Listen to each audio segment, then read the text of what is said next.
what makes an aerobatic airplane so special? Well, one of the things is its strength, right? If you look at this airplane, there's one big wing, so it goes from tip to tip.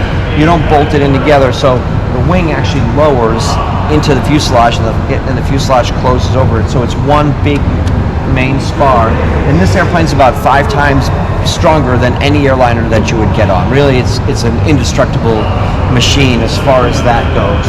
And then if you think about when you watch me fly, if you type my name on YouTube or whatever, you'll find all kinds of videos of me flying, and the airplanes roll around its own axis extremely fast.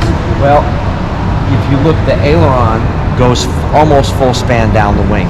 Very different than a normal aviation airplane, right?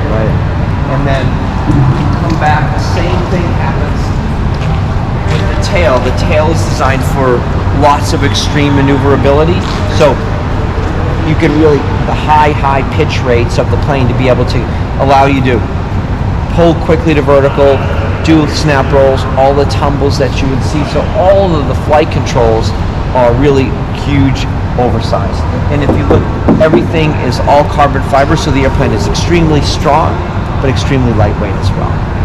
Right.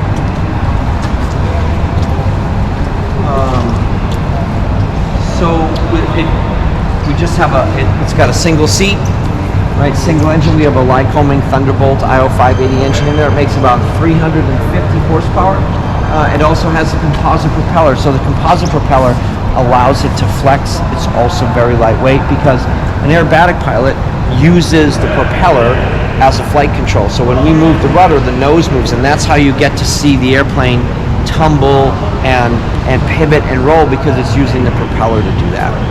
And the last thing that's the coolest about an aerobatic airplane that's different is a sighting device. So when we're flying competition, you want to be absolutely perfectly vertical, perfectly 45, and you might even wonder what the string is for. Well, when you're doing a thing we call a torque roll, the airplane's rolling vertically, and then it starts to roll backwards. Well, I can't see that from in the cockpit. So the only way you can tell is when the airplane has forward motion, it's like this. When it slows down and starts to go backwards, it'll go like that, because the flight controls reverse as you're going backwards, right? So the sighting device allows us to maintain perfect execution of vertical 45-degree lines.